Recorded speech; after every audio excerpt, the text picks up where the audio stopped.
Donald Trump told the banks that they should lower their credit card interest rates to 10% by January 20th. He said that's what he would deliver for the American people, promised it to everyone in America. And I just want, which banks have actually lowered their credit card interest rates to 10%?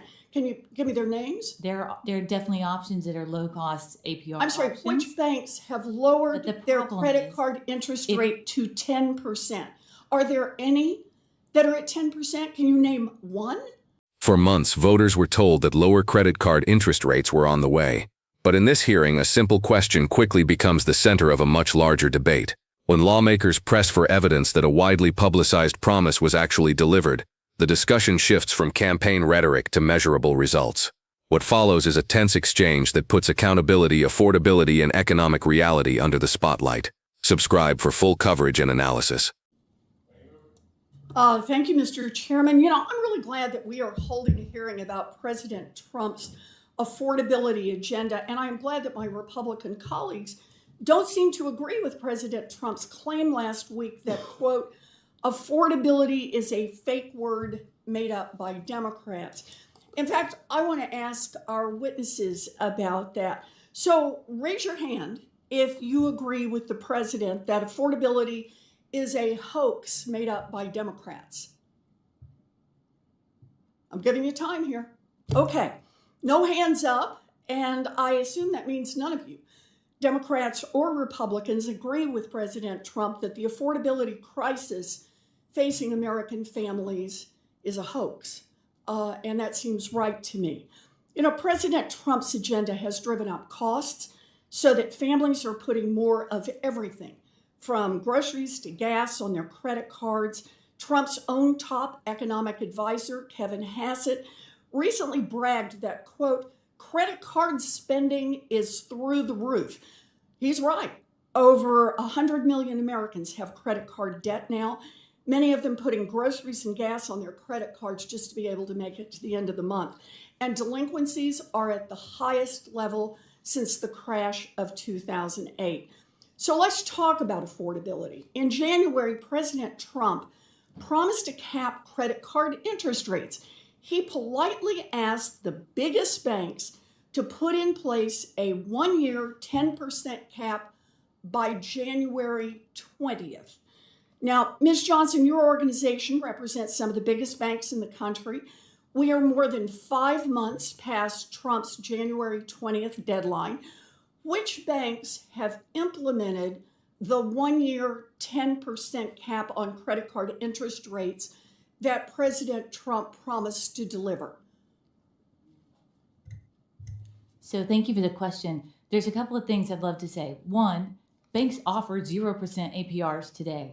I'm sorry, I had a specific question. Donald Trump told the banks that they should lower their credit card interest rates to 10% by January 20th. He said that's what he would deliver for the American people, promised it to everyone in America. And I just want, which banks have actually lowered their credit card interest rates to 10%? Can you give me their names? There are definitely options that are low-cost APR I'm sorry, options. which banks have lowered their credit card interest rate to 10%? Are there any that are at 10%? Can you name one? At this stage, the exchange is no longer about policy proposals. The focus has narrowed to a straightforward question. Did any major institution follow through on the promised interest rate cap? As repeated requests for a direct answer produce none, the balance of the conversation begins to shift. The hearing moves from discussing intentions to examining outcomes, raising broader questions about implementation, oversight, and public expectations. I can tell you that there are options today. Can you name they don't have one a cap at bank 8% that has lowered its credit card interest rate as President Trump and no bank wants to politely cut off asked? credit to Has there people been one? with below 800. Has there been one? Including advocates Has who there say been one? One? there are options in the marketplace for sure, but So not a single one has followed through on what President Trump told them to do. What makes this exchange significant is not simply the disagreement over economic policy.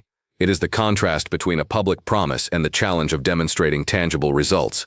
Throughout the hearing, lawmakers sought evidence that consumers had received the relief they were told to expect. Instead, The discussion increasingly centered on whether those commitments translated into real-world changes. The debate also highlights a broader issue that extends beyond any single administration or political party. For millions of Americans carrying credit card balances, interest rates are not an abstract policy discussion. They directly affect household budgets, monthly bills, and financial stability. That reality gives added weight to questions about affordability and consumer debt. Legally, the hearing focused on what actions were actually taken and what evidence exists to support those claims. Politically, it became a debate over accountability and whether promises made to voters were fulfilled. The difference between those two frameworks often shapes how these exchanges are remembered long after the hearing ends. As policymakers continue debating the path forward, the central question raised here remains relevant. How should success be measured when economic promises meet real-world conditions? Subscribe for more in-depth coverage and analysis of the stories shaping public policy.